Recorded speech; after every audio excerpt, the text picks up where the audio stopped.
بسم اللہ الرحمن الرحیم۔ الحمد للہ نحمده ونستعینه ونستغفره ونؤمن به ونتوکل علیہ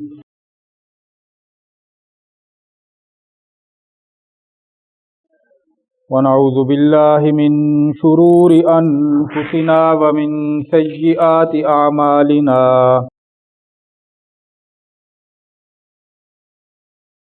من يهده الله فلا مضل له ومن يضلله فلا هادي له ونشهد أن لا إله إلا الله وحده لا شريك له ونشهد أن سيدنا وسندنا ومولانا محمدا عبده ورسوله أما بعد فقد قال الله تبارك وتعالى في القرآن المجيد والفرقان الحميد أعوذ بالله من الشيطان الرجيم بسم الله الرحمن الرحيم يا أيها الذين آمنوا استعينوا بالصبر والصلاة إن الله مع الصابرين وقال تبارك وتعالى الذين ينفقون في السراء والضراء والكاظمين الغيظ والعافين عن الناس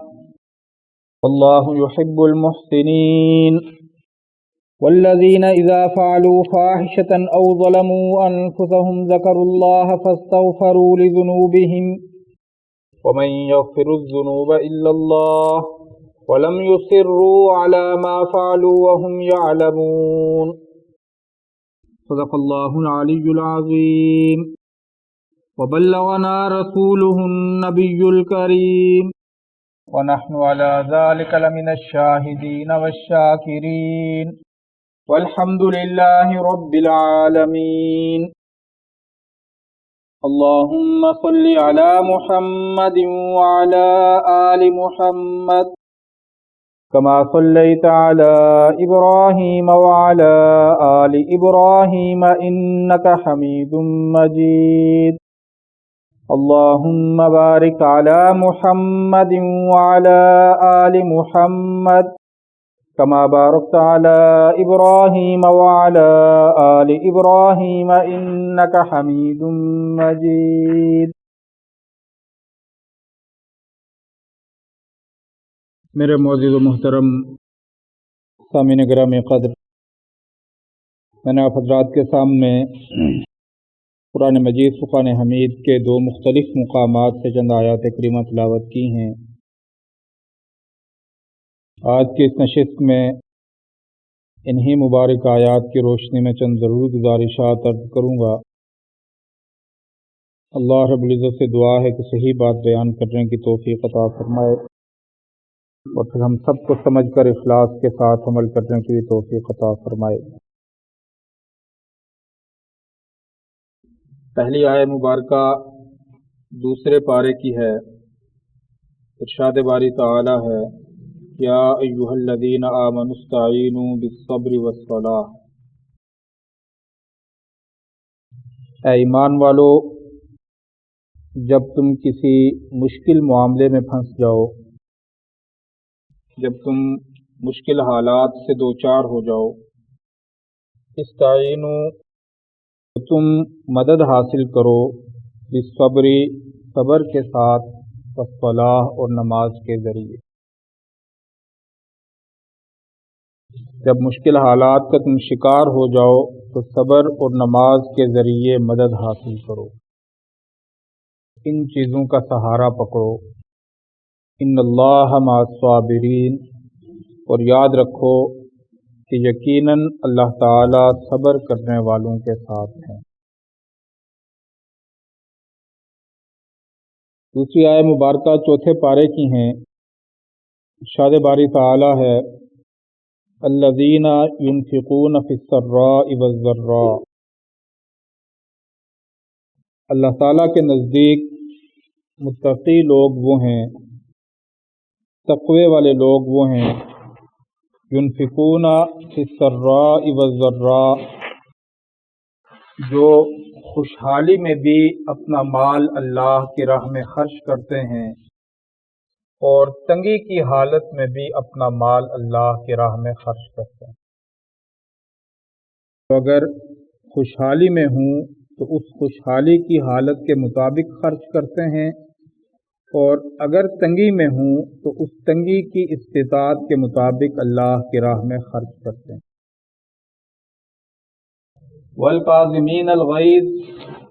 اور ان کی دوسری علامت اور نشانی یہ ہے کہ اپنے غصے پر قابو رکھتے ہیں،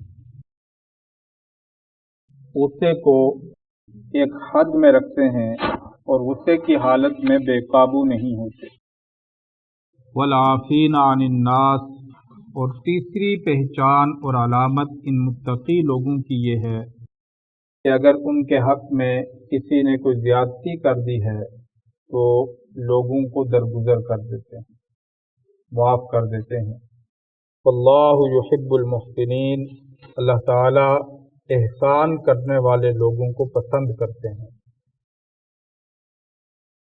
والذین اذا فعلوا فاحشۃ او ظلموا انفسهم، اور ان متقی لوگوں کی یہ بھی نشانی ہے کہ جب کسی برائی کا ارتکاب ان سے ہو جاتا ہے، او ظلموا انفسهم، یا گناہ کر کے اپنی جان پر ظلم کر بیٹھتے ہیں، ذکر اللہ فاستغفروا لذنوبہم، تو کثرت کے ساتھ اللہ کو یاد کر کے اپنے گناہوں کی معافی مانگ لیتے ہیں، کثرت کے ساتھ اللہ کی بارگاہ میں گڑ گڑا کر توبہ طائب ہو کر اپنے گناہوں کو معاف کرا لیتے ہیں۔ وَمَن يَغْفِرُ الذُّنُوبَ إِلَّا اللَّهُ، اور اس گڑ گڑانے کے دوران، اس آہوزاری کے دوران یہی کہتے رہتے ہیں کہ اللہ تیرے سوا گناہوں کو معاف کرنے والا اور کوئی نہیں، تیرے سوا کوئی نہیں ہے جو خطاؤں کو اور گناہوں کو معاف کر دے۔ وَلَمْ يُصِرُّوا عَلَى مَا فَعَلُوا وَهُمْ يَعْلَمُونَ، اور یہ بھی ان متقی لوگوں کی علامت اور نشانی ہے کہ اپنے غلط کاموں پر اصرار نہیں کرتے، اس پر جمے نہیں رہتے، اس کو اپنی زندگی کا ایک حصہ اور اپنی زندگی کا ایک جزو نہیں بناتے، بلکہ اگر کبھی کسی وقت انسان ہونے کے ناطے، بشری تقاضے کے ناطے برائی کا ارتکاب ہو جائے تو پھر اس حالت سے اپنے آپ کو باہر نکالتے ہیں، اسی پر قائم نہیں ہو جاتے، اڑ نہیں جاتے، جم نہیں جاتے اور اصرار نہیں کرتے، اور اسی کو اپنی ایک پہچان اور اپنی ایک شناخت نہیں بنا لیتے، بلکہ اس چیز سے باہر نکلتے ہیں اور اپنی اس حالت کو تبدیل کر دیتے۔ یہ 3 قرآن مجید فرقان حمید کے مختلف مقامات کی آیات کریمہ ہیں جن کا لفظی ترجمہ آپ حضرات نے سماعت فرمایا۔ اللہ تعالیٰ نے انسان کی زندگی اور انسان کی زندگی کا جو نظام ہے، اس نظام کو اللہ تعالیٰ نے اس انداز میں بنایا ہے،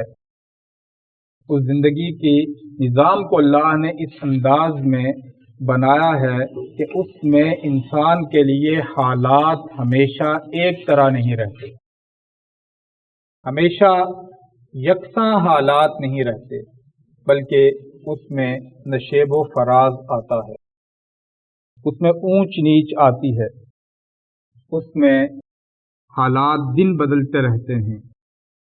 عروج بھی آتا ہے، ترقی بھی آتی ہے،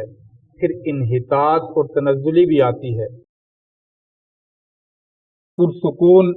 پرسرور لمحات اور گھڑیاں اور اوقات بھی ہوتے ہیں، اور دکھ اور غم کے اوقات بھی ہوتے ہیں۔ اسی طرح یہ زندگی جو ہے یہ چلتی رہتی ہے، اسی طرح یہ زندگی کی گاڑی جو ہے یہ دوڑتی رہتی ہے، اسی طرح زندگی کا یہ سفر جو ہے یہ چلتا رہتا ہے، ہمیشہ ایک طرح کے حالات جو ہیں انسان اس میں نہیں رہتا۔ اللہ تعالیٰ فرماتے ہیں کہ ہم انسان کی ان حالتوں کو بدلتے رہتے ہیں. کبھی انسان اتنی راحت اور پرسکون ماحول میں ہوتا ہے کہ ہر چیز اس کو اپنے پاس موجود محسوس ہوتی ہے. یوں لگتا ہے کہ میرے پاس ہر چیز موجود ہے، میرے پاس ہر راحت، ہر اطمینان کی چیز میرے پاس موجود ہے. اور کبھی ان حالات سے اس کا واسطہ پڑ جاتا ہے، ایسا جبر اور ایسی دباؤ کی حالت اور کیفیت اس پر آ جاتی ہے کہ سب کچھ ہوتے ہوئے بھی وہ یہ محسوس کرتا ہے کہ گویا کہ میرے پاس کچھ بھی نہیں ہے، میرے پاس کچھ بھی نہیں ہے. تو یہ حالات ہوتے ہیں جو انسان کے درمیان اللہ تعالیٰ بدلتے رہتے ہیں. کبھی ایک طرح کے حالات سے واسطہ پڑتا ہے، کبھی دوسری طرح کے حالات سے واسطہ پڑتا ہے، کبھی ایک طرز اور انداز جو ہے اس کی زندگی میں آتا ہے، کبھی دوسرا طرز اور انداز اس کی زندگی میں آتا ہے. کبھی مصائب ہوتے ہیں، سانحات ہوتے ہیں، حادثات ہوتے ہیں، تکالیف، آزمائشیں، غم، دکھ، یہ سب چیزیں اس کی زندگی میں آتی رہتی ہیں. اور ان چیزوں کا بسا اوقات انسان پر اتنا اثر مرتب ہوتا ہے، یہ چیزیں انسان پر ایسی حاوی ہو جاتی ہیں اور ایسے دباؤ اور جبر انسان پر ڈالتی ہیں کہ انسان جو ہے حواس باختہ ہو جاتا ہے. اسے سمجھ میں نہیں آتی کہ میں کیا کروں، میں کیا قدم اٹھاؤں. معاشی طور پر ایسا جبر اس پر آ جاتا ہے، خاندانی مسائل کے اعتبار سے اس پر ایسا دباؤ آ جاتا ہے، معاشرے کا ایسا دباؤ آ جاتا ہے،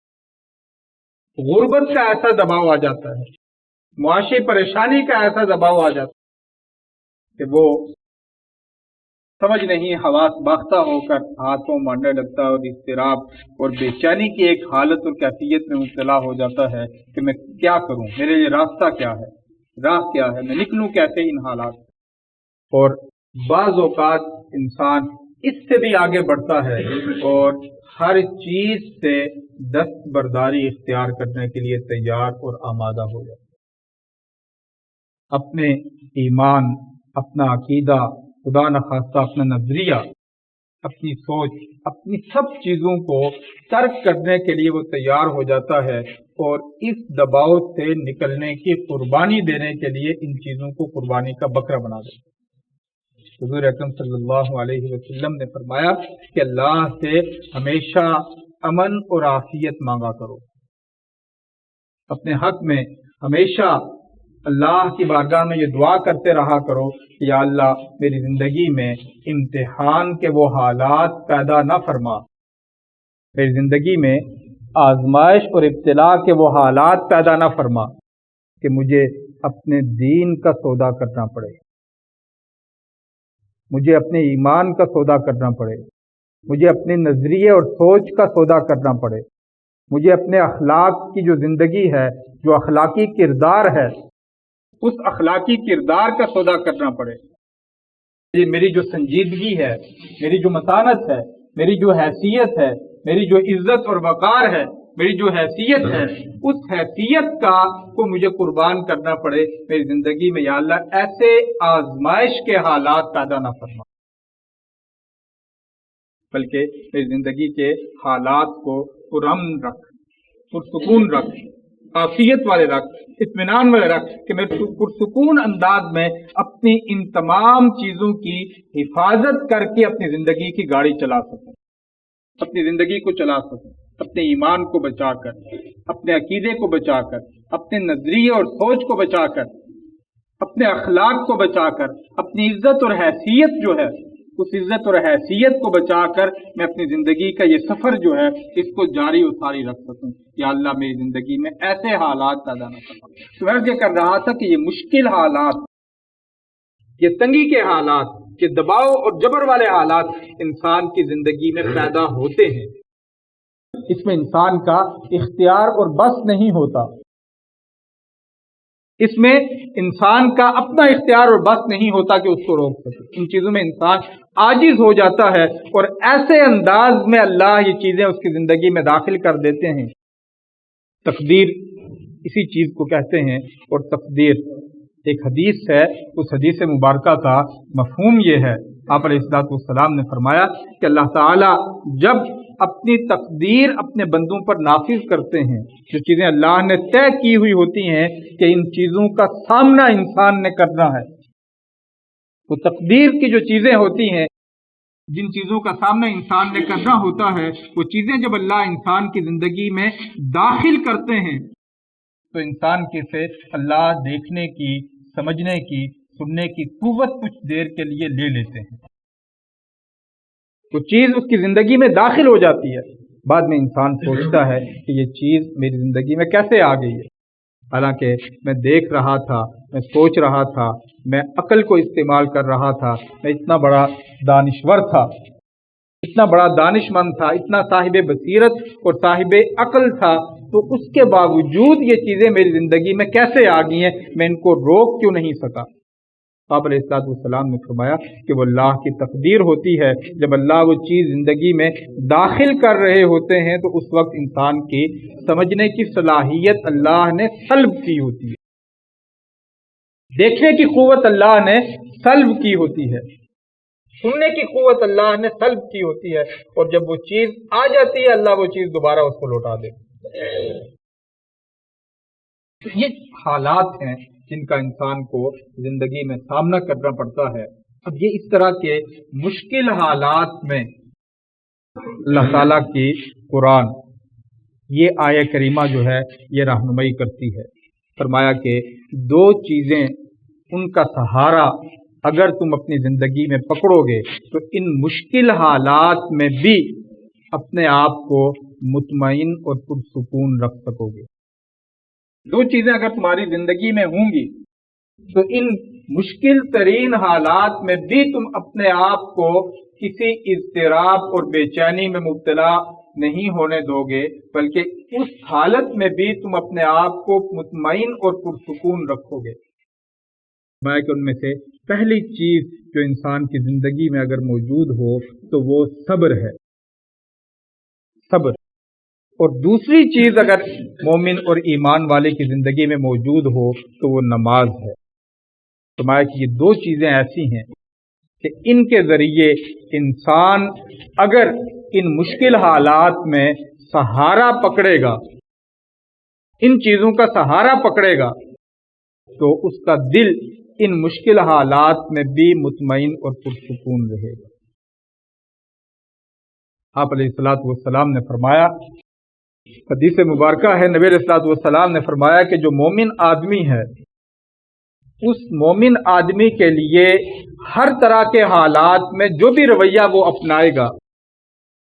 اللہ نے اس رویے اور طرز عمل میں اس کے لیے خیر اور بہتری رکھی ہے۔ اگر آسائش کی حالت ہے، فراوانی ہے، نعمتوں کی کثرت ہے، اللہ کی طرف سے زندگی میں آسانیاں اور سہولتیں ہیں، آسائشیں ہیں، اور ان تمام چیزوں پر وہ شکر ادا کرتا ہے، اس کی ناقدری نہیں کرتا، شکر ادا کرتا ہے، ناقدری نہیں کرتا، تو اللہ اس حالت پر، اس رویے اور طرز عمل پر بھی اسے اجر سے نوازتے ہیں۔ اور اگر اس کی برعکس حالت ہے کہ مشکلات ہیں، پریشانیاں ہیں، تنگیاں ہیں، مصائب ہیں، تو اس حال میں صبر کرتا ہے تو اس پر بھی اللہ اسے نوازتا ہے۔ تو مومن آدمی ان دونوں طرح کی حالتوں اور کیفیتوں میں جو بھی رویہ اور طرز عمل اپناتا ہے، اس رویے اور اس طرز عمل پر اللہ اسے اجر سے نوازتے ہیں، اللہ اس کی حالت کو بہتر رکھتے ہیں۔ یہ چیز اللہ تعالیٰ قرآن مجید فرقان حمید کی ان آیات میں بیان فرما رہے ہیں۔ یا ایھا الذین آمنوا استعینوا بالصبر والصلاۃ، اے ایمان والو، مشکل حالات میں تمہیں اور کسی جانب دیکھنے کی ضرورت نہیں ہے، اور چیزوں کا سہارا پکڑنے کی ضرورت نہیں ہے، بلکہ اپنے آپ کو ان مشکل حالات میں پر اطمینان، پرسکون رکھنے کے لیے صبر اور نماز کا سہارا پکڑو، اور اس یقین کے ساتھ پکڑو ان اللہ مع الصابرین کہ اللہ تعالیٰ صبر کرنے والوں کے ساتھ ہیں. یہ یقین ہے کہ یقین انسان کے دل میں پیدا ہو جائے. اللہ تعالی ہمیں سمجھنے کی عمل کرنے کی توفیق عطا فرمائے. وما علینا الا البلاغ. میں تو امتی ہوں اے شاہ کر دے میرے آقا اب نظر کرم.